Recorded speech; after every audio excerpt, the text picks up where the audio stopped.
नमस्कार मित्रांनो, घरोघरी मातीच्या चुलीच्या येणाऱ्या भागामध्ये ऐश्वर्या ठरलेल्या प्लॅनप्रमाणे एकीकडे चोरोटी भरण्याचा कार्यक्रम होईल आणि दुसरीकडे जानकीचा खोटेपणा मी उघडा करेन असा प्लॅन करते।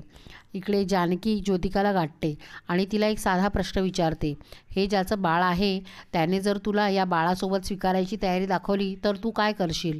तू त्याच्याकडे परत जाशील की हे बाळ शर्वरी वंशंना देशील? तेव्हा ज्योतिका म्हणते, मला या जरतरच्या गोष्टींसाठी अजिबात वेळ नाही आणि तिथून पळ काढण्याचा प्रयत्न करते। तितक्यात ऋषिकेश तिथे पोलिसांच्या वेशात समोर येतो। जानकी म्हणते, बरं झालं इन्स्पेक्टर साहेब तुम्ही आलात। तेव्हा ऋषिकेश पोलिसांच्या वेशात ज्योतिकाला विचारतो, मी विचारेल त्या प्रश्नांची योग्य ती उत्तरं द्यायची।